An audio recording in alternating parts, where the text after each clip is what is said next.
Part solve हो गए थे, 2 पार्ट बाकी थे। आप मैंने बोला था कि अपन अगली क्लास यहीं से शुरू करेंगे, बिकॉज वहां पे थोड़ी सी इशू हो गई थी इंटरनेट की, तो हमने लास्ट क्लास को रोक दिया था वहां पे, ठीक है। सो फटाफट से मैं उस क्वेश्चन पे एक बार वापस से आता हूँ। मैं आपको क्वेश्चन शो कर रहा हूँ, अगर लगे कि इस क्वेश्चन में कोई दिक्कत है तो मुझे बताओ, फटाफट से अपन इस पे बात करेंगे, फिर आगे बढ़ेंगे, ठीक है। So I am just sharing the question, फटाफट से देखिए और मुझे बताइएगा अगर लगे कोई समस्या है इन लास्ट के 2 क्वेश्चंस में, तो अपन बात करेंगे वरना आगे बढ़ेंगे, ठीक है।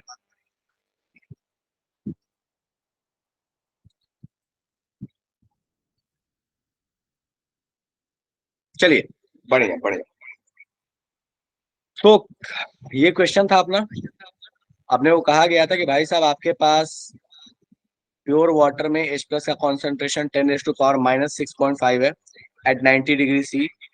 तो पूछा गया था कि बताइए इसका KW कितना है, फिर पूछा गया था pH ऑफ वाटर कितना है एट दिस टेम्परेचर, फिर बोला गया था कि pH 6.5 6.2 6.7 है, तो बताइए इसका नेचर कैसा होगा। एंड लास्ट थिंग कि ये रिएक्शन एक्सोथर्मिक है या एंडोथर्मिक है। मुझे ये बताओ कि क्वेश्चन नंबर 1 में तो कोई दिक्कत नहीं होना चाहिए, लास्ट क्लास में बात कर चुके थे, वापस से पूछ रहा हूँ। KW निकालना था, चूंकि प्योर वाटर है तो H प्लस और OH माइनस का कॉन्सेंट्रेशन हम बराबर ले लेंगे, दोनों को प्रोडक्ट करेंगे, बात खत्म। 10⁻⁻6.5 डबल होके हो जाएगा 10⁻⁻13। डन है क्या? फटाफट से मैसेज करो मुझे, डन है। बढ़िया। क्वेश्चन नंबर 1 में किसी को अगर लगे समस्या है तो जल्दी से बता दो।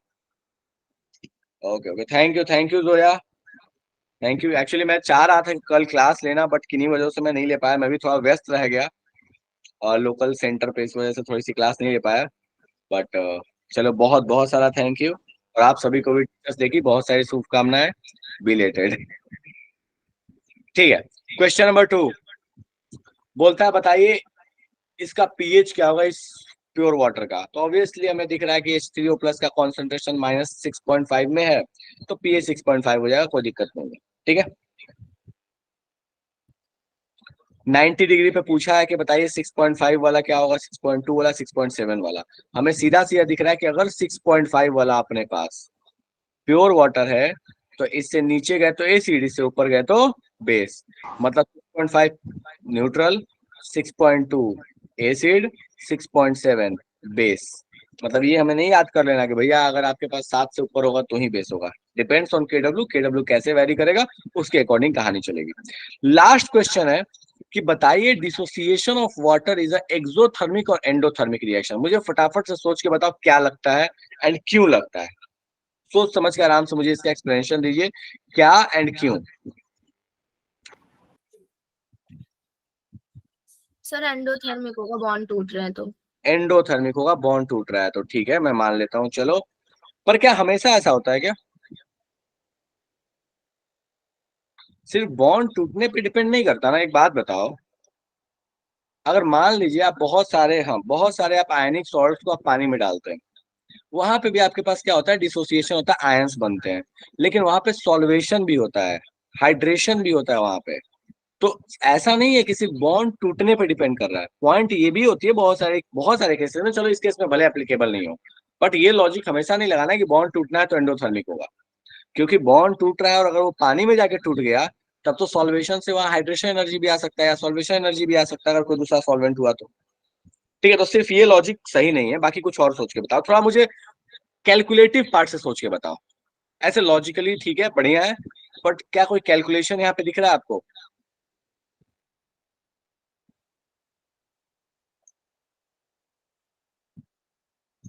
चलो देखते हैं। सो अपने पास डिसोसिएशन ऑफ वाटर का मतलब क्या हुआ, दिस इज H2O, यहाँ पे आपके पास बन जा रहा है H3O+, और साथ में बन जा रहा है OH-। अब जरा एक चीज नोटिस करो कि जब आपके पास टेम्परेचर जो था वो स्टैंडर्ड कंडीशन में हुआ करता था, तो इसका जो इक्विलिब्रियम कांस्टेंट था KW, हालांकि इक्विलिब्रियम कांस्टेंट नहीं है, आयनिक प्रोडक्ट है, बट ठीक है, मिलता जुलता कहानी है, ठीक है। तो बोलता है कि जो KW है ये 10⁻⁻14 है। बोलता है कि जब आपके पास स्टैंडर्ड कंडीशन नहीं रहा, 90 डिग्री सेल्सियस ले लिया है, तो आपको कह रहा है कि इस KW की जो वैल्यू है ये 10⁻⁻13 हो गया। मुझे ये बताओ कि टेम्परेचर बढ़ने के साथ यहाँ पे के डब्ल्यू की वैल्यू बढ़ी है कि घटी है? जल्दी से मैसेज करके मुझे बताओ कि टेम्परेचर बढ़ने पे ये के डब्ल्यू बढ़ा है कि घटा है? सर बढ़ा है बढ़ा सर। है। बढ़ा है और घटा कैसे? -14 से -13 घटा है कि बढ़ा है? बढ़ा है। अब एक चीज सोच के बताओ, अगर के डब्ल्यू बढ़ा है तो इसका मतलब कि अमाउंट ऑफ प्रोडक्ट जो एसटीपी पे हुआ करता था, जो अब 90 डिग्री पे जो हो गया है, उस केस में इक्विलिब्रियम किधर शिफ्ट हुआ है? अगर के की वैल्यू बढ़ी है तो इक्विलिब्रियम राइट साइड गया है कि लेफ्ट साइड गया है? Right side. डन है। और अगर इक्विलिब्रियम राइट साइड गया है टेम्परेचर बढ़ाने पे, तो क्या अब यहाँ पे चैटलियर साहब को नहीं फॉलो कर सकते हैं? चैटलियर साहब चिल्ला चिल्ला के क्या कहा करते थे? बोलते थे भैया जो आप कीजिएगा उसका जस्ट अपोज करने की कोशिश करेगा रिएक्शन। और अगर आपको याद आता हो तो टेम्परेचर बढ़ाने पे रिएक्शन फॉरवर्ड तभी जाती है जब आपके पास रिएक्शन जो है वो एंडोथर्मिक हो। चलेगा? तो इस तरीके से आप ये ध्यान रखिएगा कि आप के को कैसे रिलेट कर रहे हैं टेम्परेचर के साथ में। चलिए, आपकी लॉजिक ठीक थी, यहाँ पे एप्लीकेबल भी था, कोई दिक्कत नहीं है, पर हमेशा एप्लीकेबल हो जरूरी नहीं है। डन है? बड़े आगे।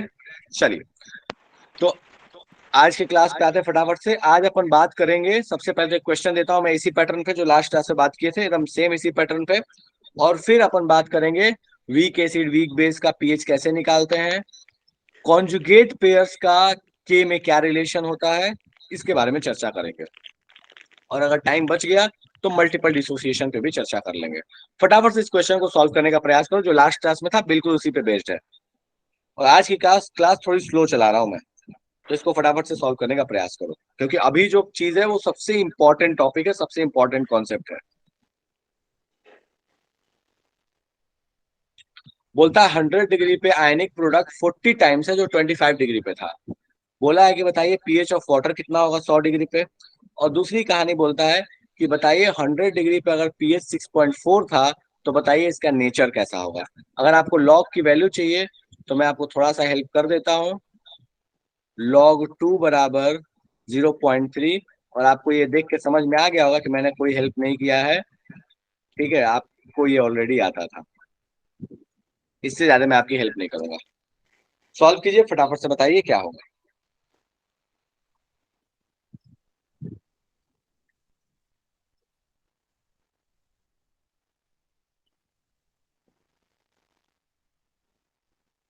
टाइम लगेगा, कोई दिक्कत नहीं है, सॉल्व करो।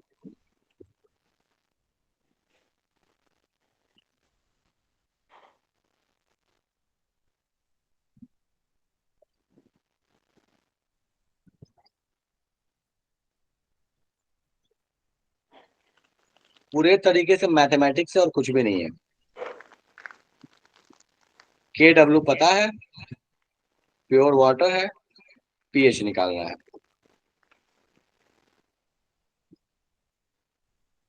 बस दुख अपना लॉग का है, गणित का दुख है।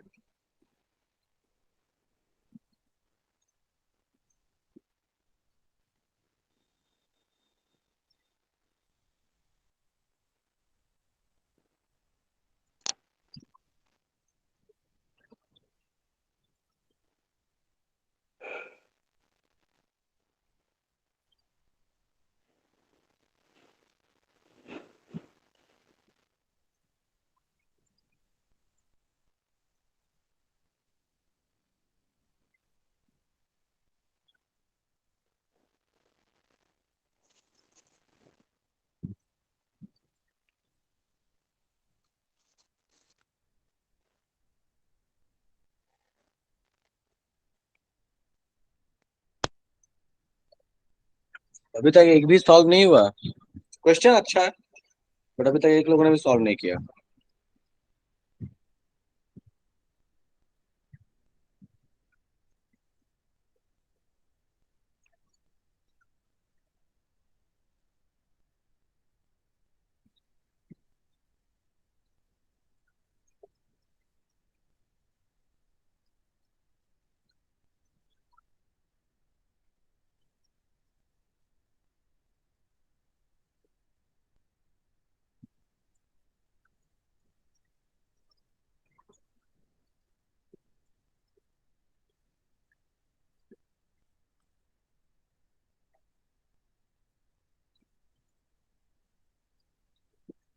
देखते हैं लकी।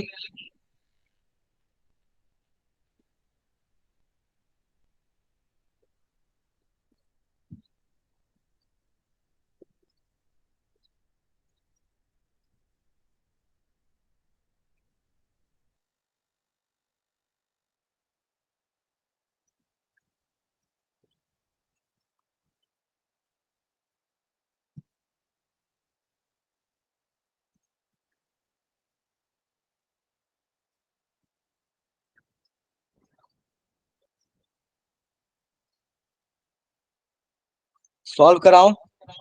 जिसको लगे सॉल्व कराऊं तो फटाफट से बता देना, 1 मिनट और है।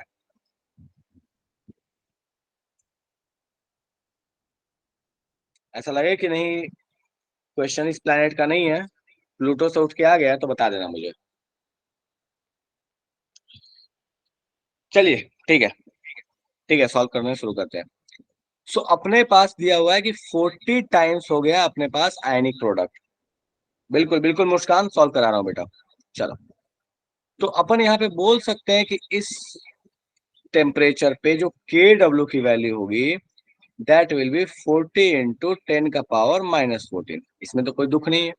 चलिए, अब अपने को कह रहा है कि भैया बताइए इसका पीएच क्या होगा। पीएच के लिए पहले तो हमें H प्लस का कॉन्सेंट्रेशन चाहिए, और ये चीज तो हम लास्ट क्लास में बहुत अच्छे से समझ चुके थे कि के डब्ल्यू के बराबर मतलब होता है कि कॉन्सेंट्रेशन ऑफ H प्लस और कॉन्सेंट्रेशन ऑफ OH माइनस का प्रोडक्ट, यही होता है के डब्ल्यू। तो मतलब 40 इंटू 10⁻14 बराबर होगा H plus into OH minus का कॉन्सेंट्रेशन। चूंकि ये प्योर वाटर है तो हमें ये भी पता है H प्लस और OH माइनस का कॉन्सेंट्रेशन बराबर होगा। ठीक है, तो this will be 40 into 10⁻14 equals to आपके पास H प्लस के कॉन्सेंट्रेशन का स्क्वायर। अब आप इधर साइड अंडर रूट लगा लीजिए, तो आपको यहां से आ जाएगा कि H प्लस का concentration will be equals to √40 into 10⁻⁻7। कोई बहुत बड़ी बात नहीं है, ठीक है, चलेगा। चलो, अब कह रहा है कि भैया आपको पीएच निकालना है, तो इसको लॉग में उठा के डालते हैं।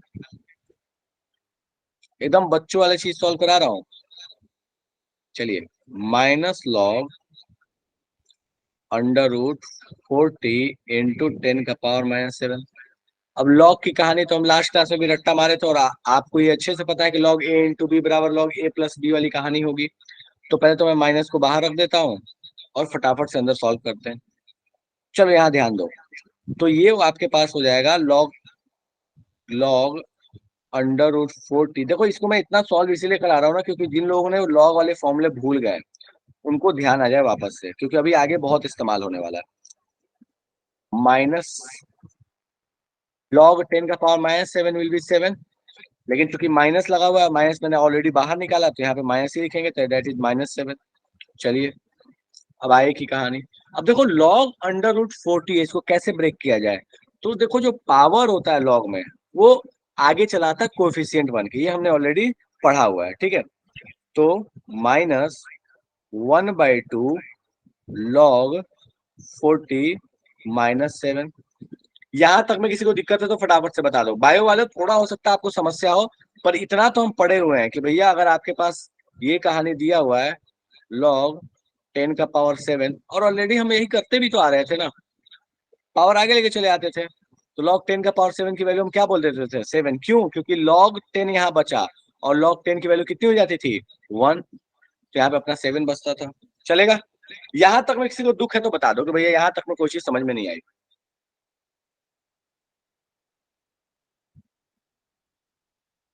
कोई ऐसा इसको लग रहा है कि यहां तक में कोई चीज समझ में नहीं आई? डन है।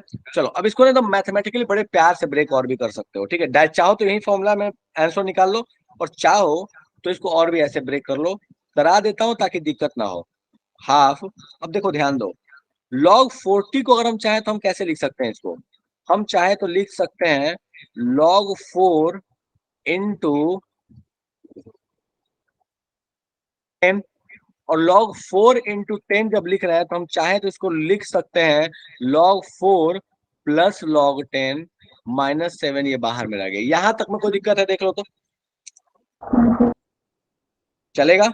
चलो, और मैंने थोड़ी देर पहले आपको बताया था कि log 2 की वैल्यू आपके पास 0.3 है, तो आप इस 4 की जगह पे चाहें तो आप यहाँ पे लिख सकते हैं 2 to the power 2, और इस 2 को आप आगे लेके चले आइए। हालांकि आप log 4 की डायरेक्ट वैल्यू भी याद रख सकते थे, कोई दिक्कत नहीं है। तो माइनस, ठीक है, ये चीज आपके पास आगे आ गई। 1/2 ब्रैकेट के अंदर में 2 log 2 प्लस 1 ब्रैकेट बंद -7 बड़ा ब्रैकेट बंद। ठीक है, एकदम सिंप्लीफाइड फॉर्म में आपको लेके चला आया है। ठीक है, अब यहाँ से बस आप वैल्यूज पुट करिए, शुरू हो जाइए। 1/2 ये आपके पास हो गया 0.3, 0.3 इंटू 2 दैट इज 0.6, 0.6 प्लस 1, ठीक है, दैट विल बी 1.6। डन है। -7 ये आपके पास हो गया 0.8। 0.8 आप इसमें से माइनस कर लीजिए, तो आपके पास कितना बचा 6.2। तो आप बाहर निकालिएगा तो दैट विल बी पॉजिटिव का 6.2। चलेगा क्या? कोई ऐसा जिसको इसमें रोना गाना मचाना तभी मचा लो कि भैया कोई चीज समझ में नहीं आया, जादू हो गया। पूरे तरीके से मैथमेटिक्स और कुछ नहीं, और एकदम एक एक स्टेप बच्चों जैसा बताया मैंने, और इसीलिए बताया क्योंकि आगे जम के इस्तेमाल होने वाला है ये। डन है, चलो बहुत अच्छा, जादू नहीं हुआ, ठीक है। तो ये आपके पास कहानी है। अब आपको आगे बोलता है 6.4 पे क्या होगा। अब 6.4 पे अब क्या ही हो सकता है कि भैया 6.2 पे हमको पता है कि भैया न्यूट्रल थे, तो 6.4 पे भाई साहब बेसिक होंगे, और क्या ही होंगे। डन है, चलो ठीक है, बहुत बढ़िया। तो ये, हाँ जी, किसी कुछ पूछना है? चलिए ठीक है। सो ये कहानी आपके पास लास्ट क्लास तक की हो गई। इसी पे बेस्ड एक और भी क्वेश्चन मैं दे दूंगा, आप आराम से घर पे करते रहिएगा। ठीक है, आज अपन आते हैं नेक्स्ट टॉपिक की तरफ। ठीक है, चलो।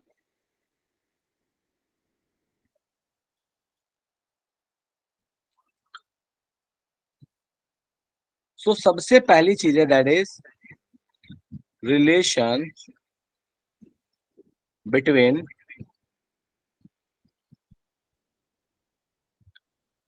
के ऑफ कॉन्जुगेट पेयर।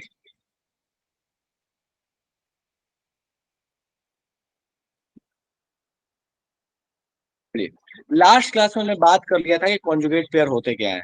एसिड का कॉन्जुगेट बेस, बेस का कॉन्जुगेट एसिड। और के का रिलेशन का मतलब हमें पता है। क्यों पता है?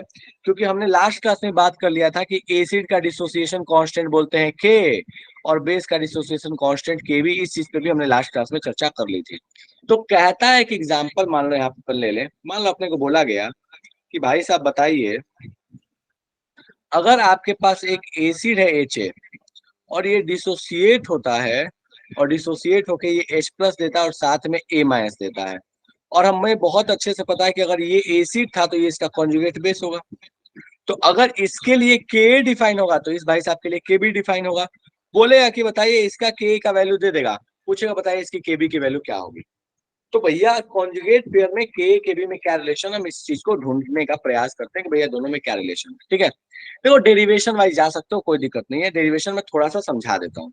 ठीक है, तो चलो इसका डेरिवेशन कुछ कैसे आएगा।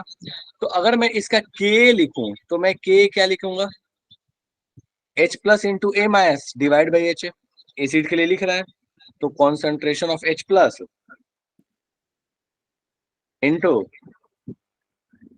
ए माइनस डिवाइड बाई एच का कॉन्सेंट्रेशन। और अगर मान लो कि ये किसी जिंदगी में बेस होता, मान लो ए माइनस कहीं मून पे बेस जैसा एग्जिस्ट करता, तो अगर ये बेस होता तो ये रिएक्शन कैसे दिखाता। तो ए माइनस जाता वाटर के पास, बोलता है कि भैया अपना H प्लस दे दो, प्रोटोन हमको दे दो।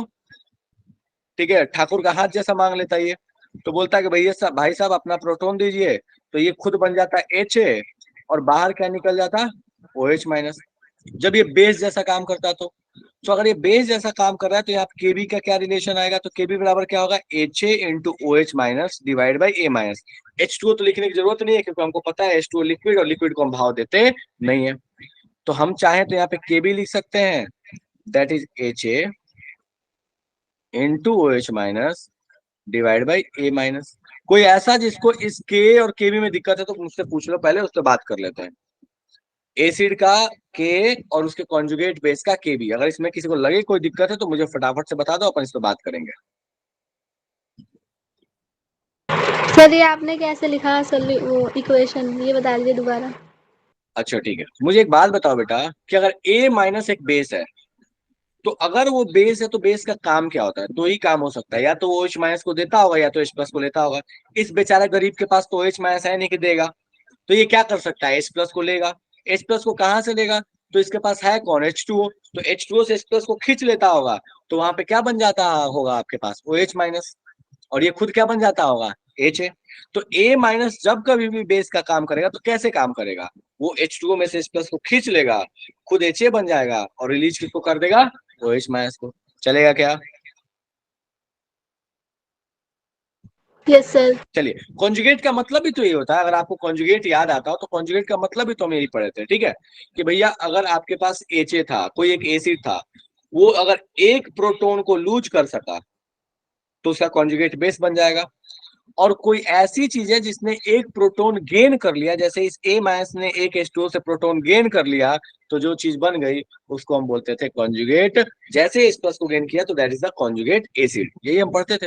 अगर HA ना लिख के यहाँ H प्लस ना लिख के H3O प्लस लिखना है, कोई फर्क नहीं पड़ना, लिख लो। चलो, अब इस एसिड का के और इसका जो कॉन्जुगेट था उसे केबी में रिलेशन देखो तो तुमको पता चलेगा कि अगर इन दोनों नंबर को मैं मल्टीप्लाई कर दूं, इस के और केबी के इक्वेशन को मल्टीप्लाई कर दूं, तो आपके पास देखो यहाँ इसमें ऊपर में H प्लस है, इसमें नीचे, सॉरी, इसमें ऊपर में A माइनस है, इसमें नीचे में A माइनस है, इसमें नीचे में HA है, इसमें ऊपर में HA है।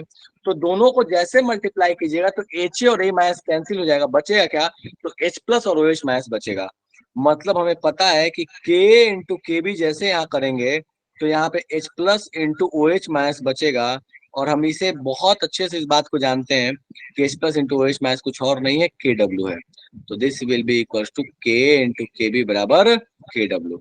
मतलब कभी भी कोई कॉन्जुगेट पेयर आपको दे दे, मतलब आसान भाषा में अगर मान लो आपको मैंने बोल दिया कि एसिटिक एसिड का के कुछ वैल्यू है 10⁻⁻⁶, तो बोलेगा कि बताओ एसिटेट आयन का केबी कितना होगा? एसिटेट आयन क्या है? उसका कॉन्जुगेट बेस। तो इस तरह का क्वेश्चन दे देगा, आपको बोल देगा कि बताइए फेनॉल का के जो है वो 10⁻⁸ है, तो बोलेगा कि बताइए फेनॉक्साइड आयन का केबी कितना होगा? किसी बेस के लिए भी दे देगा, बोलेगा कि अमोनिया का केबी जो है वो कुछ वैल्यू है, बोलेगा अमोनियम आयन का के कितना होगा? तो इस तरह से आप ऐसे क्वेश्चन को टैकल कर सकते हैं। चलेगा क्या? फिर क्वेश्चन करेंगे अपन इस पे, है ना? चलिए, ठीक है, ठीक है, इस पे थोड़ी देर बाद अपन क्वेश्चन करेंगे। अब अपन आते हैं, क्वेश्चन समझा दिया, आसान से क्वेश्चन बनते हैं, ठीक है? एक क्वेश्चन आपको दिखेगा, आप आराम से उसको कर लीजिएगा, बच्चों वाला क्वेश्चन है। नेक्स्ट है, that is degree of dissociation, जो कि हमने पहले भी थोड़ा सा बात किया, बट स्टिल अभी अपन डिटेल्स में बात करेंगे थोड़ा सा। डिग्री ऑफ डिसोसिएशन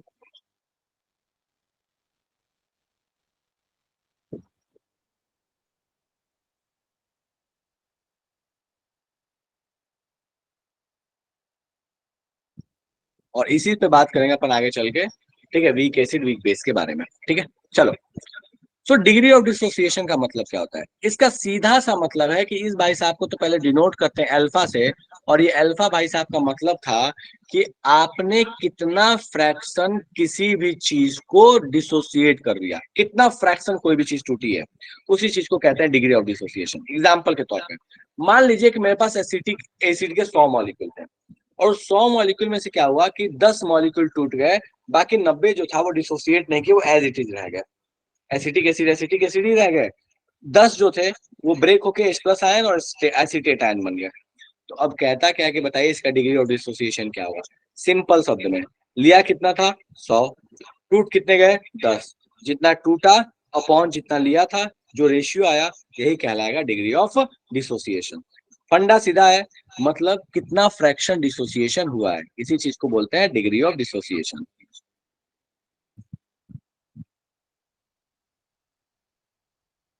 बढ़िया बढ़िया पूजा।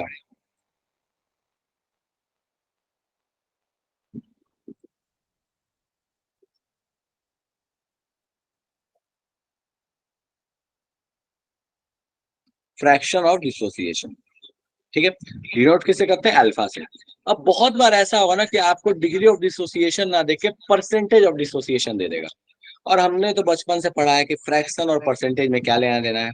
तो कहता है कि अगर आपको परसेंटेज ऑफ डिसोसिएशन दे दे, परसेंटेज अल्फा दे दे, तो ये कुछ नहीं है, this is alpha multiplied by 100, और कुछ नहीं है। मतलब डिग्री ऑफ डिसोसिएशन को अगर आप 100 से मल्टीप्लाई कर दीजिएगा तो आपके पास आ जाएगा परसेंटेज डिसोसिएशन। अब इसको इक्वेशन में कैसे अप्लाई करते हैं, इक्वेशन में कैसे निकालते हैं, इस चीज पे जरा बात करते हैं, ठीक है। तो एक एग्जांपल लेके चल रहा हूं मैं, जरा ध्यान दीजिए।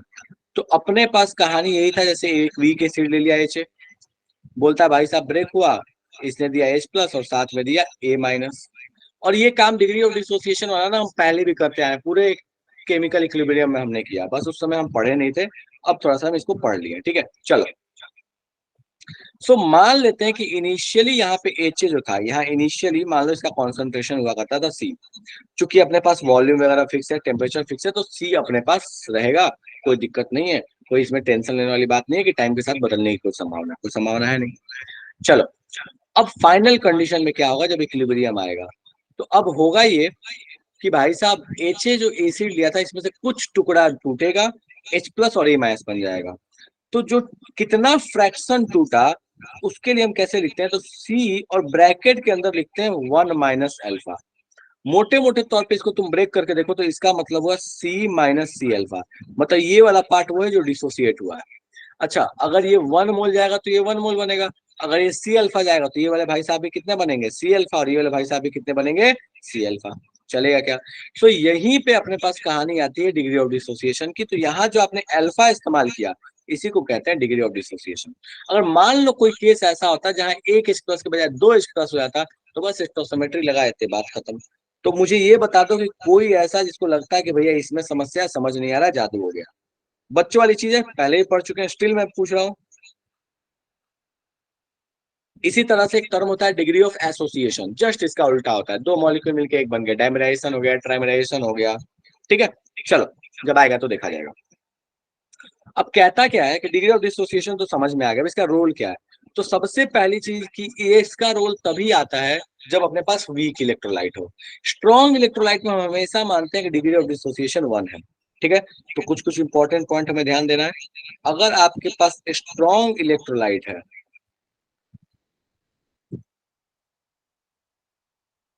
तो हम मान के चलते हैं कि अल्फा की वैल्यू जो है 1 है।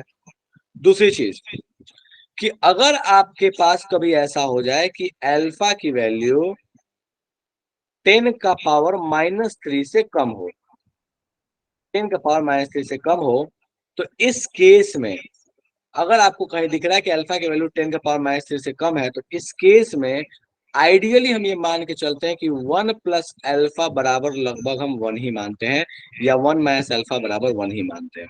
मतलब अल्फा को इग्नोर किया जा सकता है एडिशन या सब्ट्रैक्शन में, मल्टीप्लिकेशन में कभी इग्नोर नहीं होता, ये हमें बहुत अच्छे से पता है।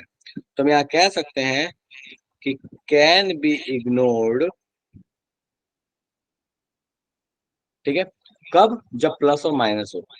कब, जब अपने पास 10 का पावर -3 से कम हो। हालांकि कोई ये हार्ड एंड फास्ट रूल नहीं है, बहुत जगह बुक में आपको 10 का पावर -2 भी दिखेगा, बहुत जगह आपको बुक में समथिंग ऐसे मिल जाएगा कि 10 का मतलब ऐसे मिलेगा कि 1 अपॉन अल्फा जो है वो आपके पास 500 से कम होना चाहिए, या 1 अपॉन 500 से अल्फा की वैल्यू बड़ी होनी चाहिए, तो आप इग्नोर नहीं कीजिएगा।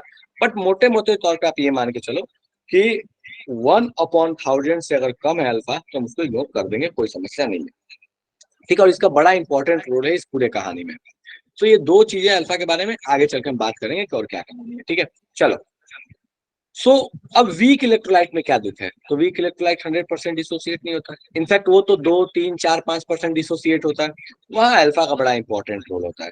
सो अब कैसे रोल है, तो अपन स्टार्ट करने वाले विथ वीक एसिड, ठीक है, और यहीं पे पढ़ेंगे ऑसवर्ड डाइल्यूशन लॉ। चलिए, तो अगर आपके पास है मान लीजिए एक वीक एसिड, अगर आपके पास वीक एसिड है तो हमने जस्ट अभी देखा था कि भैया आपके पास जो एच भाई साहब हैं ये ब्रेक हो रहे हैं, ये दे रहे हैं H प्लस और साथ में दे रहे हैं A माइनस। अगर इसका कॉन्सेंट्रेशन लिया था C तो ये ब्रेक होके फाइनली हो जा रहा है C 1 माइनस अल्फा, और ये हो जा रहा है C अल्फा, और ये हो जा रहा है C अल्फा, ठीक है। तो अब हमें पता है एक और बात कि भैया यहाँ पे K की जो वैल्यू होती है वो के की वैल्यू क्या होती है? So this K equals to होता है आपके पास concentration of H plus into concentration of OH minus divided by concentration of H है। लिख सकते हैं, कोई दिक्कत नहीं है। चूंकि इक्विलिब्रियम आ चुका है तो हम इन सबकी वैल्यूज पुट कर देते हैं। सो हमें दिख रहा है कि के बराबर हो जाएगा concentration of H plus C alpha दिख रहा है, concentration of OH minus is also C alpha, और इस एच भाई साहब के बराबर है C1 माइनस अल्फा। तो ऊपर में लिख लेते हैं पूरा पूरा सी अल्फा का स्क्वायर, सी अल्फा का स्क्वायर ना लिख के मैं यहाँ लिख रहा हूँ सी स्क्वायर अल्फा स्क्वायर। ठीक है, तो ये ऊपर में लिख लिया सी स्क्वायर अल्फा स्क्वायर, और नीचे में अपने पास आ गया C1 माइनस अल्फा। अभी जस्ट थोड़ी देर पहले आपको बोला था कि अगर अल्फा की वैल्यू छोटी तो 1 माइनस या 1 प्लस में अगर आ रहा है तो इग्नोर कर सकते हैं। तो यहाँ पे हम एक कंडीशन मान के चलते हैं कि चूंकि वीक एसिड है तो यहाँ अल्फा की जो वैल्यू है वो छोटी होती है 10⁻³ से। अभी आप चेक भी कैसे कीजिएगा मैं बता दूंगा, अभी आगे चल के देखेंगे। ठीक है, तो यहाँ पे चूंकि अल्फा की वैल्यू 10⁻³ से छोटी है तो हम इस भाई साहब को इग्नोर कर सकते हैं। हम चाहे तो इस अल्फा को यहाँ से इग्नोर करके यहाँ पे 0 ले लें, कोई दिक्कत नहीं है। ठीक है, इसको 0 ले लेते हैं और अपने पास यहाँ पे C और C ये कैंसिल हो जाएगा, तो अपने पास इक्वेशन बन जाएगी K equals to C alpha square, और यहाँ से आपके पास अल्फा की वैल्यू जो है वो आ जाएगी √K/C। तो बेसिक फंडा क्या है? फंडा ये है ना कि आप ये वैल्यू सीधे किसी भी क्वेश्चन में निकाल के देखो, √K/C। अगर K/C बेस रहा तो KB/C। अगर ये वाली जो वैल्यू है ये 10⁻³ से छोटी आ रही है, निश्चिंत होकर फॉर्मूला लगाना है, कोई टेंशन नहीं है। अल्फा का वैल्यू निकलेगा, इससे कोई दिक्कत नहीं है। तो अगर ये वैल्यू आपके पास 10⁻³ से छोटा आ रहा है कोई दिक्कत नहीं है, उससे बड़ा आएगा तो समस्या हो सकता है, पर इससे छोटा आ रहा है तो कोई दिक्कत नहीं है। चलिए, तो अब कहता है कि चूंकि अल्फा की वैल्यू आपको पता है तो आप यहाँ बड़े प्यार से आप बता सकते हैं कि H प्लस का कॉन्सेंट्रेशन कितना होगा, और हमने शुरू में ही देखा था कि H प्लस का कॉन्सेंट्रेशन था C अल्फा। तो यहाँ पे आपके पास कहानी हो जाएगी दैट इज C √Ka/C।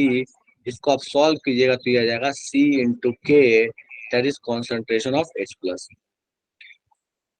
तो हमने यहाँ से H प्लस का कॉन्सेंट्रेशन निकाल लिया वीक एसिड में कि भैया H प्लस का कॉन्सेंट्रेशन क्या होगा। उसके लिए दो चीजें चाहिए, एक तो इनिशियल कॉन्सेंट्रेशन चाहिए एसिड का, और साथ में एसिड का डिसोसिएशन कांस्टेंट चाहिए दैट इज के। ये अगर दो वैल्यू पता है तो हम H प्लस का कॉन्सेंट्रेशन निकाल सकते हैं। हमको अगर के और सी पता है तो हम अल्फा भी निकाल सकते हैं that is degree of dissociation. Alpha पता है तो अल्फा परसेंटेज भी निकाल सकते हैं। अब यहीं पे एक लॉ है जिसको बोलते हैं Oswald dilution law. Ostwald dilution law क्या कहता है, तो उसके बारे में हम ये कह रहे होते हैं कि भाई साहब, नेक्स्ट पेज पे लिख रहा हूँ क्योंकि वो इससे थोड़ा अलग है, इसमें पीएच भी डिराइव कराऊंगा बट थोड़ा ऑसवाल्ड समझ लेते हैं। सो ऑसवाल्ड साहब क्या कहते हैं,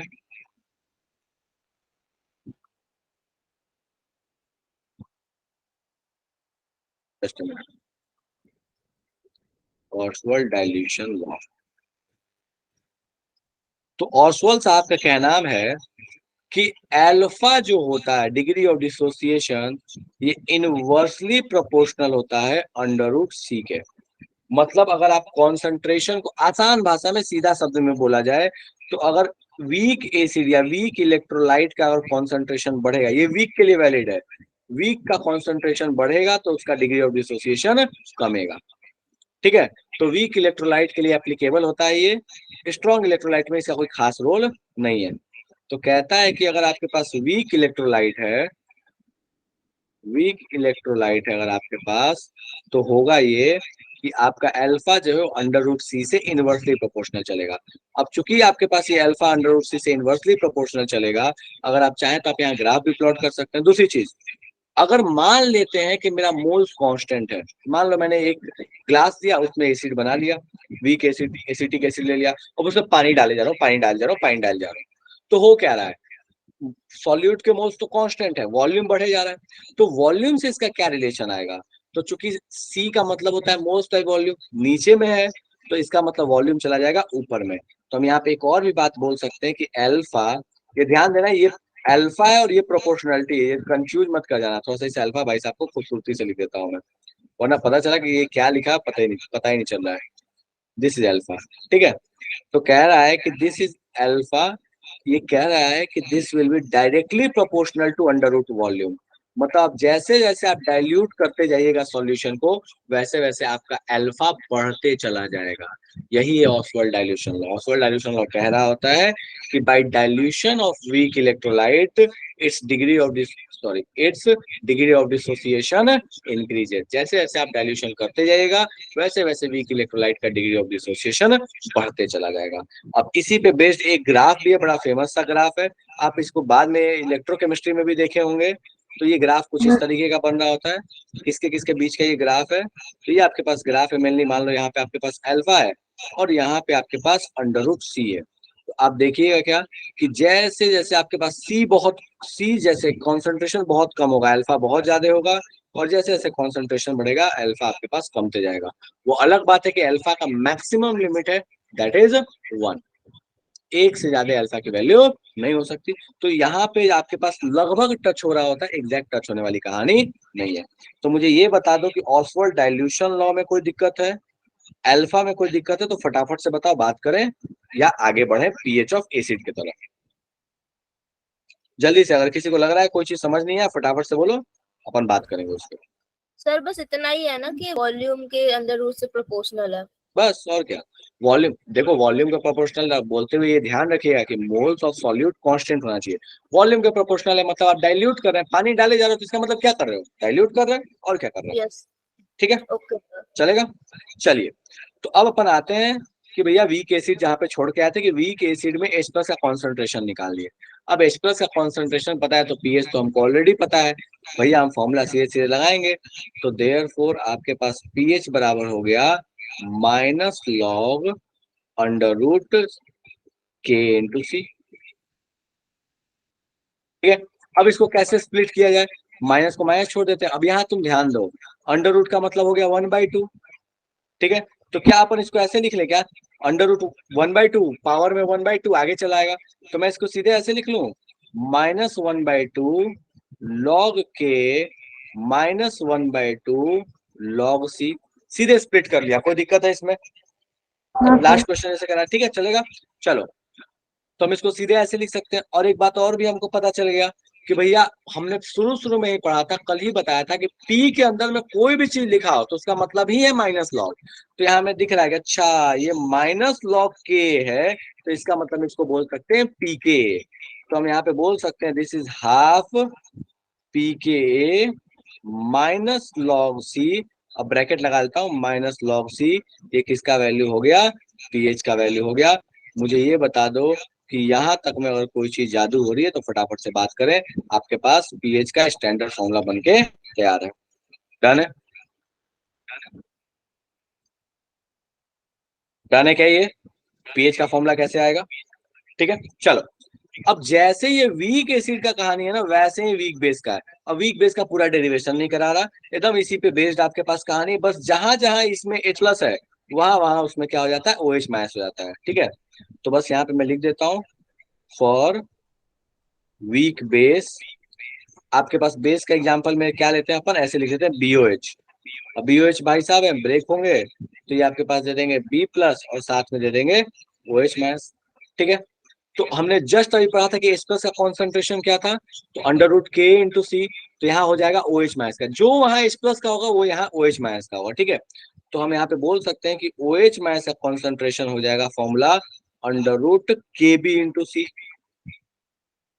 ठीक है, नेक्स्ट हो जाएगा अपने पास पीओएच का फॉर्मूला, जो वहां पीएच का था यहाँ पे हो जाएगा पीओएच का फॉर्मूला।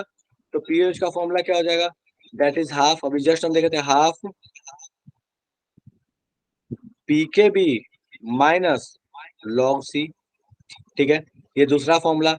और अगर हमको मान लो OH में ऐसा कॉन्सेंट्रेशन पता है, अगर हमको पीओएच पता है तो हम पीएच तो बता ही सकते हैं, पीएच का तो लोड ही नहीं है, पीओएच पता है तो अगर पीएच का डायरेक्ट फॉर्मूला चाहिए तो पीएच का डायरेक्ट फॉर्मूला हम बोल सकते हैं 14 - 1/2 पीकेबी -log सी। चलेगा, कोई ऐसा जिसको यहां तक में तकलीफ है तो फटाफट से बताओ, बात करें या आगे बढ़े जल्दी से। इस पूरे कहानी में वीक एसिड वीक बेस का पीएच कैसे निकाल, फिर से बोलो, 14 कहाँ से आया? याद करो लास्ट क्लास में पढ़े थे ना, पीएच प्लस पीओएच आपके पास बाबू हुआ करता था 14। तो क्या अपने को पीओएच पता, तो हम पीएच नहीं निकल लिख सकते? पीएच बराबर क्या हो जाएगा आपके पास?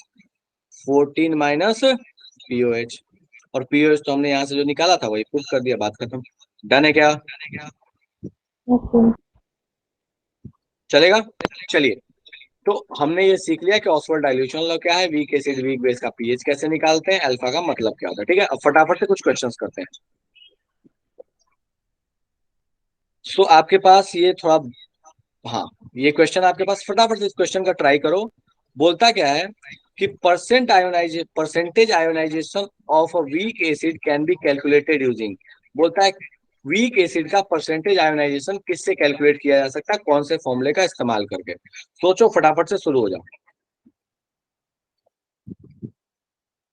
ठीक है, और जितने लोग फटाक से क्वेश्चन देख के ऑप्शन क्वेश्चन देखा और टिक लगा रहे हैं, सोच समझ के करना, मल्टीपल करेक्ट है ये। चलो हिंट कर दिया है, तो सिंगल करेक्ट ही, लेकिन हो सकता है कि मल्टीपल इसके आंसर आ जाए। करो फटाफट से ट्राई, हवा में बात नहीं करो, बस क्वेश्चन मिला, शुरू हो गए। सर जो बी में है वो तो फॉर्मूला हमने देखा ही नहीं है, तो बेटा इसका मतलब ये थोड़ी कि फॉर्मूला आपने नहीं देखा तो हो नहीं सकता। चेक करके देखो, क्या पता हो जाए। हवा में बात नहीं करोगे, फॉर्मूला नहीं देखा तो नहीं होगा, इसे थोड़ी होता है फॉर्मूला नहीं देखा है।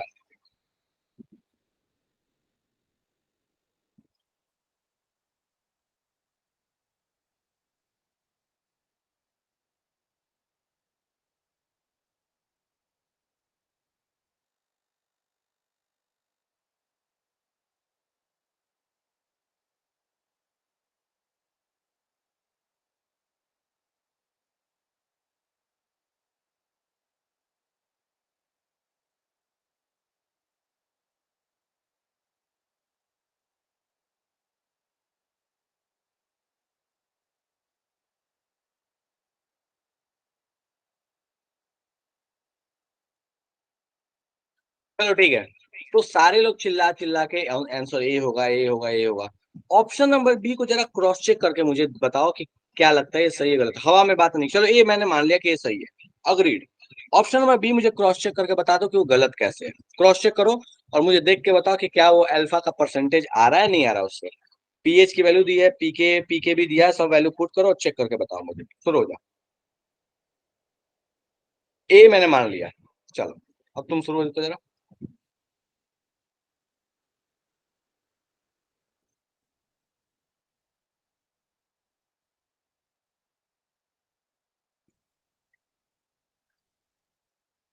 पीएच का फॉर्मूला पता है, पीके के रेस्पेक्ट में भी पता है, वैल्यू पुट करो वहां पे।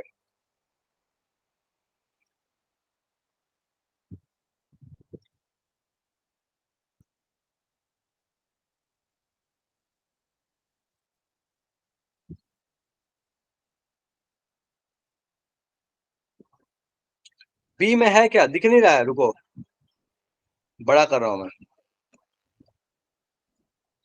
करो, 100/1 + 10⁻⁴ पीके माइनस पीएच। क्रॉस चेक करके देखो कि क्या लगता है, ये सही है गलत है क्या है।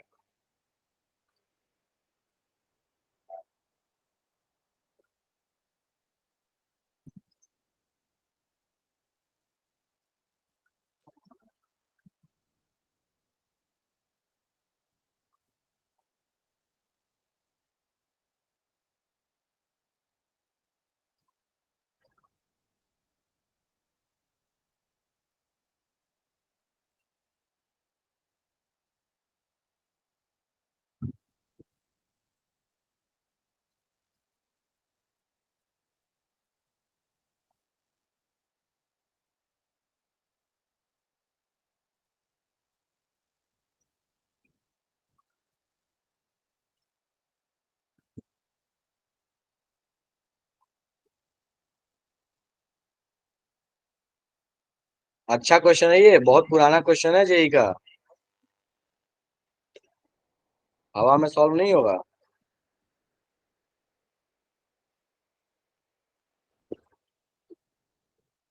अनीशा मैं बता रहा हूँ, बट थोड़ा सा ट्राई करो ना, थोड़ा सा मैथमेटिक्स से लगाओ, ट्राई करो थोड़ा।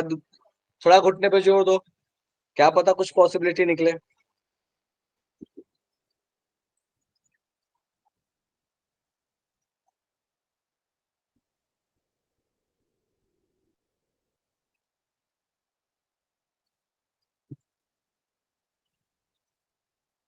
चलो मैं थोड़ा सा हेल्प करता हूँ। पीके को क्या लिख सकते हैं, माइनस लॉग के लिख सकते हो। पीएच को क्या लिख सकते थे, पीएच को लिख सकते थे माइनस लॉग अंडर रूट के इंटू सी। पूरा फॉर्मूला नहीं, लॉग में बस इतना था, माइनस लॉग अंडर रूट के इंटू सी लिख सकते थे। लॉग ए प्लस बी, सॉरी लॉग ए प्लस लॉग बी या लॉग ए माइनस लॉग बी, इसका मतलब हमको पता है। लॉग ए प्लस लॉग बी का मतलब था लॉग ए इंटू बी, और लॉग ए माइनस लॉग बी का मतलब है लॉग ए अपॉन बी। इतना हिंट कर दिया, अब देखो 10 के पावर में क्या आने वाला है, सोचो जरा।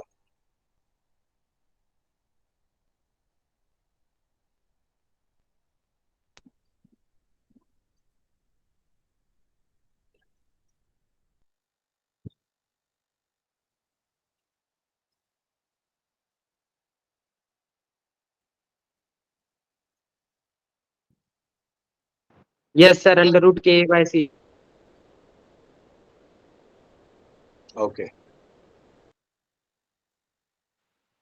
Sir A. ए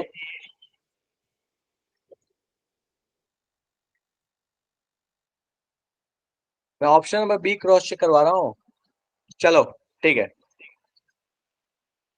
तो मैं यहाँ लिखता हूँ, थोड़ा देखते हैं क्या हो सकता है ये, ठीक है। चलिए ऑप्शन नंबर बी को मैं यहाँ सॉल्व लिख रहा हूँ, जरा देखते हैं। हाँ ठीक है ठीक है ठीक है, ओके क्या थी। चलो तो क्या अपन इसको लिख सकते हैं 100 upon 1 plus 10 raise to power. अब देखो 10 रेज टू पावर वाली चीज को ना मैं सॉल्व करता हूँ जरा अलग से। पीके है, मतलब ये आपके पास हो गया माइनस लॉग के माइनस पीएच, माइनस पीएच का मतलब क्या हो गया, माइनस लॉग अंडर रूट के इंटू सी होगा। ये माइनस माइनस प्लस हो गया आपके पास, कोई दिक्कत नहीं है, ठीक है। तो ये हो गया बेसिकली माइनस लॉग के प्लस लॉग अंडर रूट के इंटू सी, ठीक है। अच्छा ध्यान दो, तो ये आपके पास है लॉग ए मान लो, इसको लॉग बी मान लो, तो लॉग बी माइनस लॉग ए है। लॉग बी माइनस लॉग ए का मतलब क्या हो गया, लॉग बी बाई ए। तो आप इसको लिख सकते हैं log under root A into C divided by K. कोई ऐसा इसको यहाँ रोना गाना मचाना तो यही मचा लो, पहले यही बात कर लेंगे फिर आगे बढ़ेंगे।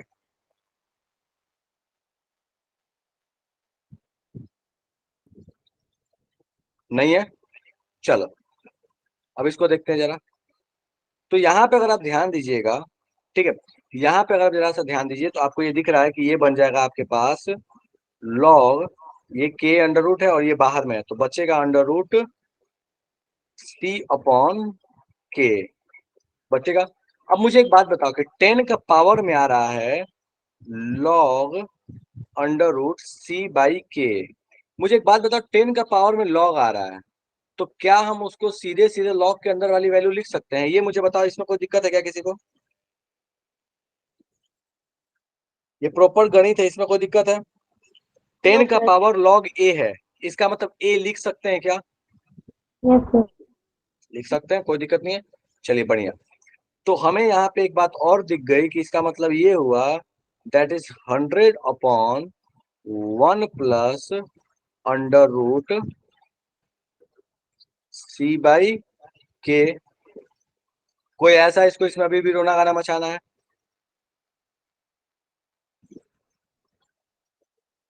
डन है। चलो इसको थोड़ा सा और सिंप्लीफाई करते हैं। मैं इस अंडर रूट के को कॉमन लेता हूँ और ऊपर भेजता हूँ, ठीक है।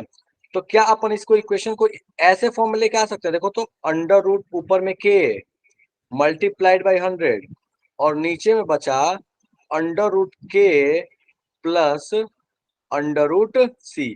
मुझे ये बता दो इसमें किसी को दिक्कत है क्या, इस वाले पूरी कहानी में? अंडर रूट के इंटू 100 अपॉन अंडर रूट के प्लस सी, कुछ नहीं है। इन दोनों में ये ले लिया, एलसीएम ले लिया, एडिशन कर दिया, के को ऊपर फेंक दिया, डन है। अब तुम मुझे बताओ, मैंने शुरू में कहा था कि तुम सोचो कि अगर आपके पास ऐसी कहानी है कि ये वीक एसिड होगा, तो वीक एसिड में क्या बोला था कि के बाई सी की वैल्यू जो है अगर आपके पास 1000 से कम है, 10⁻³ से कम है, तो आप यहाँ पे कह सकते हैं कि ये इग्नोरेबल क्वांटिटी। इसका मतलब क्या हुआ? इसका मतलब यही तो हुआ कि के जो है ये 10⁻³ इंटू सी, अगर कॉन्सेंट्रेशन को 10⁻³ से मल्टीप्लाई कर दो फिर भी के बहुत छोटा है। मतलब कॉन्सेंट्रेशन के रिस्पेक्ट में तो के की वैल्यू लगभग ना के बराबर है। बिल्कुल वैसी कहानी है कि एक ट्रक रेत में से अगर 2-4 दाना उसमें से के है, तो एक ट्रक जो रेत है वो सी है। और भैया अगर आपको पता है कि अगर एक ट्रक रेत का है, उसमें से 2-4 दाना अगर निकाल भी लिया जाए तो उसके ट्रक के जिंदगी पे कोई फर्क पड़ने वाला नहीं है, उसमें जो रेत है उसके अमाउंट पे कोई फर्क पड़ने वाला नहीं है। तो बड़े प्यार से हम यहाँ पे कह सकते हैं कि यहाँ पे जो के है इसको हम चाहे तो हम इग्नोर कर सकते हैं। क्यों? क्योंकि अंडर रूट सी में जब ये ऐड हो भी जाएगा तो अंडर रूट सी के जिंदगी में कोई फर्क नहीं पड़ेगा। और यहाँ से हमको दिख रहा है कि ये इक्वेशन कन्वर्ट हो चुकी है, दैट इज अंडर रूट के बाई सी मल्टीप्लाइड बाई 100। और हम बहुत अच्छे से जानते हैं कि इसका मतलब क्या होता है। सो इसका मतलब होता है अपने पास अल्फा। डन है क्या? क्वेश्चन एक्चुअली बहुत अच्छा था, हवा में सॉल्व होने वाला तो डेफिनेटली नहीं था, बट मुझे बताओ कि ये डन है। पुराना क्वेश्चन है, पीवाईक्यू है, बहुत बढ़िया क्वेश्चन है एक्चुअली। ठीक है, चलो बढ़िया। तो सर ओके, सी नहीं होगा, ए ही होगा ना फिर भी? ए तो होगा ना, option number C is the correct choice ना, ए एंड बी। अच्छा ये भी है, ओके सर। ऑप्शन, इसीलिए मैंने बोला था कि ये मल्टीपल करेक्ट है, लेकिन ऑप्शन नंबर सी में तो दोनों दिया हुआ है ना, ए एंड सी। तो एक्चुअली मल्टीपल करेक्ट होते हुए भी सिंगल करेक्ट है ये। चलिए, सो नेक्स्ट क्वेश्चन आपके पास क्या है? शुरू किया इस क्वेश्चन को सॉल्व, जस्ट अ मिनट। चलो इस क्वेश्चन को मुझे बताओ, देख के सॉल्व होगा कि नहीं होगा। एक कैप्रोलिक एसिड है, फॉर्मूला दिया हुआ है, बोलता है कि एक स्मॉल अमाउंट ऑफ कोकोनट में थोड़ा सा मिलता है या पाम ऑयल में मिलता है, आर्टिफिशियल फ्लेवर बनाने के काम आता है।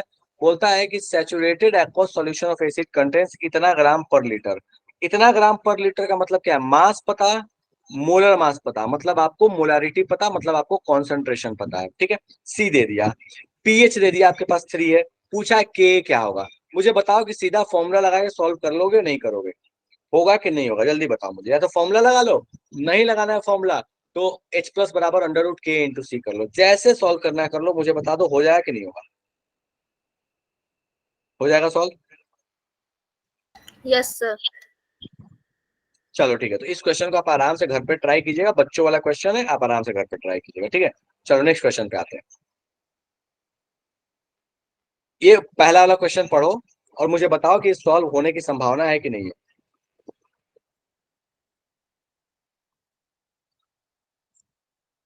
शाम की क्लास अपनी रहेगी, ठीक है? मैसेज आया शाम की क्लास का? Yes sir. हाँ, शाम की क्लास रहेगी अंटिल अनलेस की कोई दिक्कत तो नहीं हो, मतलब कनेक्टिविटी में, बट क्लास रहेगी।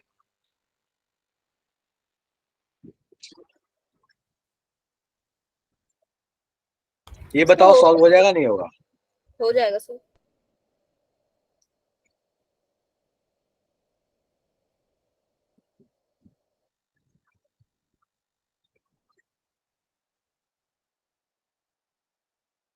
देखो, आपको OH मैच का कॉन्सेंट्रेशन इतना चाहिए, उसके लिए आपको दिया हुआ है KB, पूछा है कि C कितना होगा। सीधे फॉर्मूला लगा सकते हैं। OH मैच का कॉन्सेंट्रेशन बराबर, हमको पता है OH मैच का कॉन्सेंट्रेशन बराबर होता है अंडर रूट KB इंटू सी। आपको KB दिया है, OH मैच का कॉन्सेंट्रेशन दिया है, C निकल जाएगा, खेल खत्म हो जाएगा। हो जाएगा सॉल्व। नेक्स्ट क्वेश्चन, इसको देखो फटाफट से बताओ सॉल्व होगा नहीं होगा।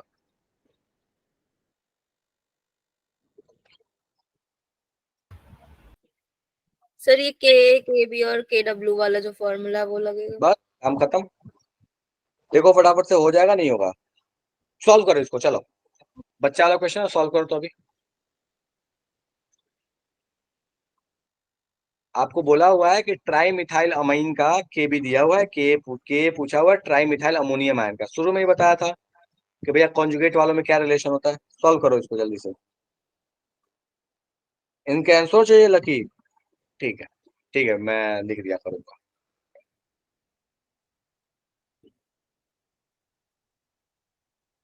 ये तो बच्चों वाले क्वेश्चन थे इसलिए मैं छोड़ दिया, बाकी ठीक है कोई बात नहीं, लिख दूंगा।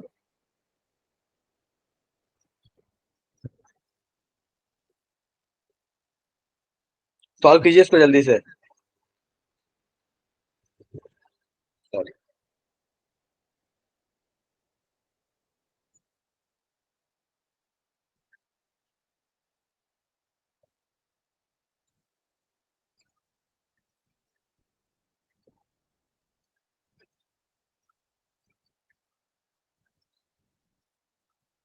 ओके रुचि, बढ़िया, बहुत अच्छे।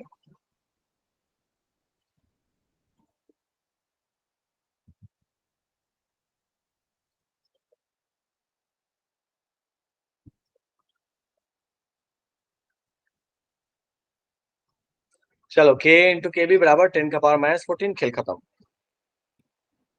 Next question. pH of 0.05 molar aqueous solution of base diethylamine is 12 KB बताओ। सॉल्व हो जाएगा? हो जाएगा तो अभी सॉल्व करो, इसमें घर पे नहीं करना, अभी करो।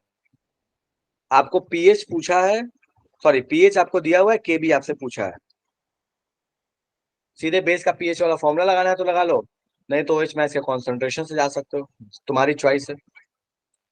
मैं फॉर्मूला थोड़ा कम प्रेफर करता हूँ, मुझे याद नहीं रहता, मैं खुद ही भूल जाता हूँ, तो इस वजह से मैं प्रेफर नहीं करता वो बड़ा सा वाला फॉर्मूला। जस्ट अ मिनट,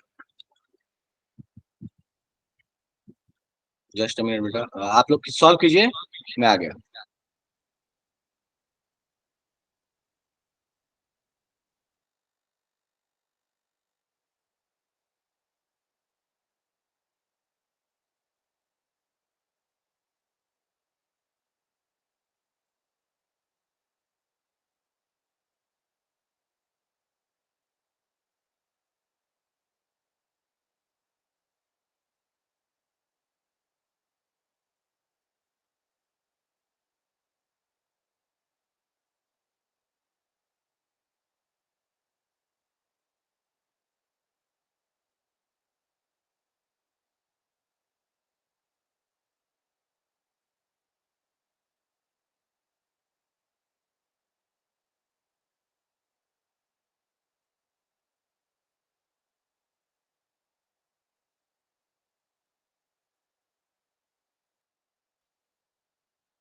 हो गया सॉल्व?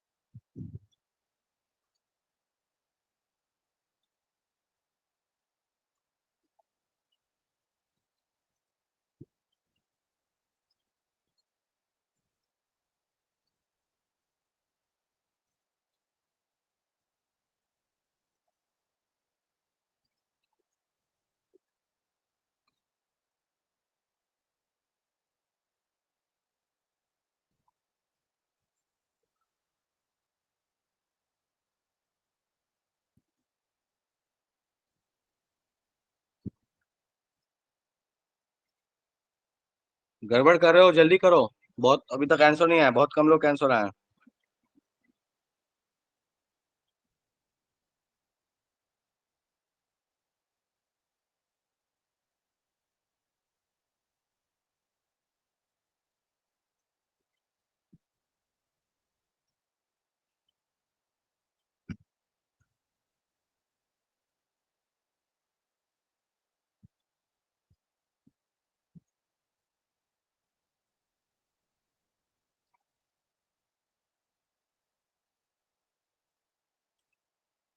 रुचि आपने ठीक है जो किया, बट इसको थोड़ा और सिंप्लीफाई कीजिए।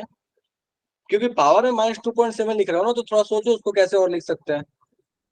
गड़बड़ है, देखो बहुत लोग गड़बड़ कर रहे हैं, मतलब पावर में लगा के -2.7 छोड़ दे रहे हो, ये बहुत गड़बड़ है। और इसी का 2.7 आंसर आ रहा है, ठीक है।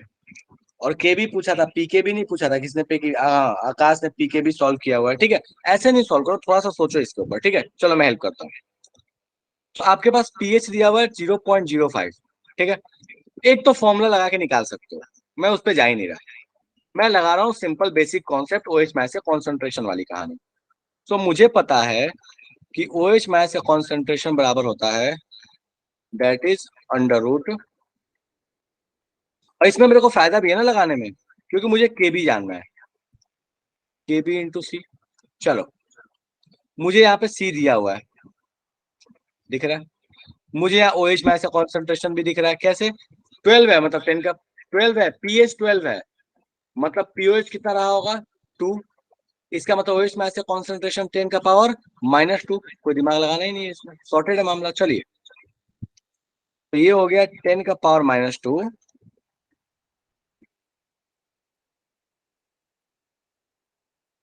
Equals to under root K B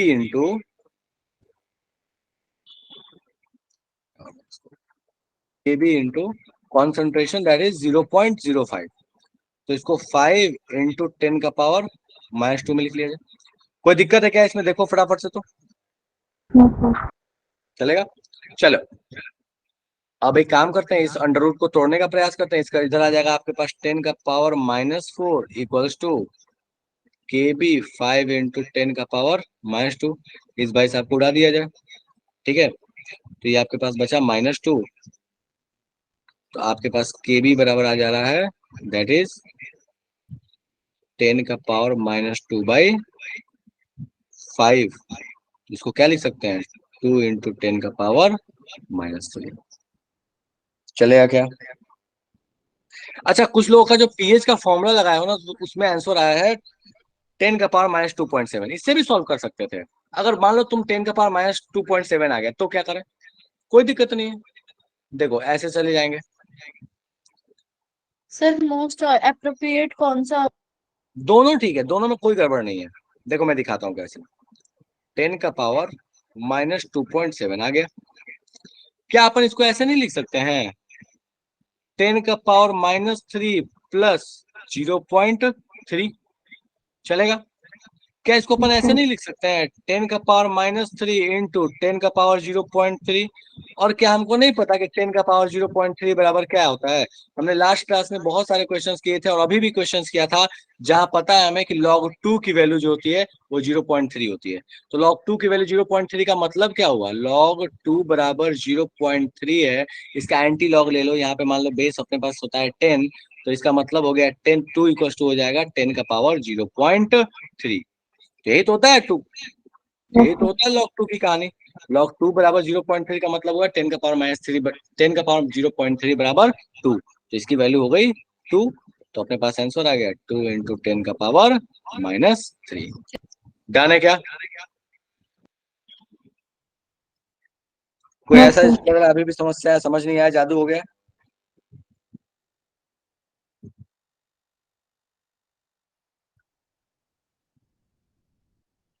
clear है? बहुत अच्छे, चलिए बहुत बढ़िया। Okay next question. इस क्वेश्चन को पहले पढ़ो, 1 मिनट पढ़ो, टाइम दो, फिर अपन बात करेंगे।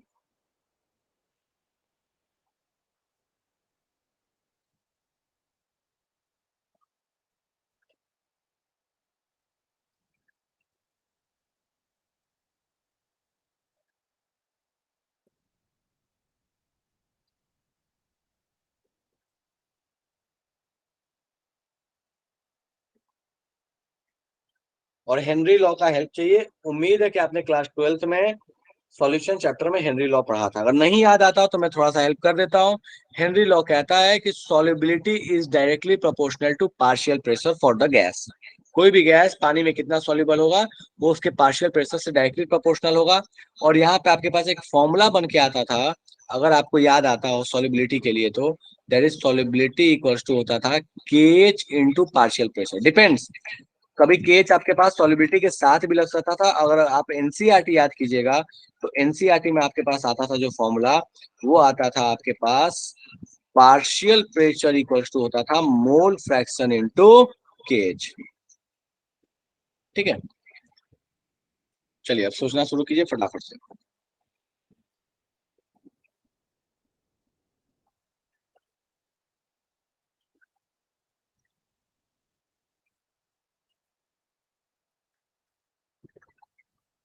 लेकिन यहाँ सॉलिबिलिटी में ध्यान देना, यहाँ केज में जो यूनिट दिया हुआ है वो बहुत अलग दिया हुआ है।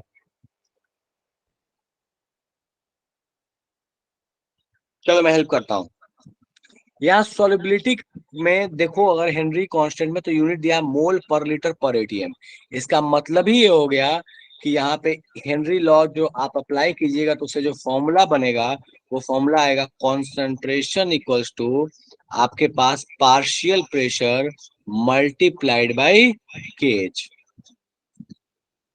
ठीक है, और हमें पता है हेनरी लॉ किसी फॉर्म में लग सकता है, केज right side left side, concentration mole fraction, molarity depends. तो चलिए अब यहाँ पे देखते हैं अपने को कॉन्सेंट्रेशन मिल जाएगा कैसे, क्योंकि पार्शियल प्रेशर CO2 का पता और केएच पता, ये दोनों चीजें पता है। यहाँ से पार्शियल प्रेशर पता और यहाँ से केएच पता। कॉन्सेंट्रेशन आ गया, कॉन्सेंट्रेशन पता है और पीके पता है। क्या मैं पीएच नहीं निकाल लूंगा? मुझे ये बता दो सॉल्व होगा कि नहीं होगा। अब शाम को मिलेंगे तो इस क्वेश्चन के साथ ही बात करेंगे, इस क्वेश्चन का आंसर और फिर आगे की कहानी बात करेंगे। बट मुझे बता दो यहाँ तक में कोई दिक्कत है? हो जाएगा? नो। डन है। शाम को इन सारे क्वेश्चंस के आंसर मैं करा दूंगा। चलो ठीक है, चलिए ठीक है, बढ़िया। तो मैं अभी लास्ट क्लास का और अभी का दोनों ही नोट्स मैं अभी डाल दे रहा हूँ आपके क्लास अभी ग्रुप में। और जो लास्ट क्वेश्चन कराया और इससे पहले वाले क्वेश्चन जो बोला था कर लेने के लिए, आप आराम से ट्राई कीजिएगा। जब शाम की क्लास होगी तो इन दोनों क्वेश्चंस के बारे में अगर जरूरत रहा तो डिस्कस करेंगे, अदरवाइज फिर आगे बढ़ेंगे। ठीक है, अभी की सभा में यही सर विराम मैंने लगाते हैं। आपसे डाउट डाउट पूछा था, डाउट वाले ग्रुप में आपने उसको उसका बताया नहीं क्या करना है। और बेटा मैंने ध्यान नहीं दिया, बेटा मुझे एक बार टैग कर दियो। ओके ठीक है, ओके। हाँ सर मुझे मैंने टैग कर दो। पर्सनली भेज दिया था। अच्छा पर्सनली भेजा था क्या मुझे? हाँ, दोनों तरीके से देखो भेज। मैम, नहीं हुआ क्या कि मैं कल काफी व्यस्त रह गया और थोड़ा सेलिब्रेशन के चक्कर में काफी लेट हो गया, तो सॉरी फॉर दैट। आप मुझे एक कोई बार नहीं पर्सनली सर, वापस से कोई भेज, नहीं। हाँ आप मुझे एक बार वापस से भेज दो, या फिर ग्रुप में जब डालते हो तो मुझे टैग कर देना। ठीक है, टैग कर दोगे तो मैं देख लूंगा, टैग नहीं होता तो यूजुअली मेरे से मिस हो जाता है। ठीक है, ओके। हाँ चलो ओके ठीक है। चलो ठीक है, तो फिलहाल फिलहाल अभी की सभा समाप्त है, अगले क्लास में जब मिलेंगे तो इसकी आगे कहानी बात करेंगे। चलो okay, bye bye. Bye sir. Bye. Hello sir.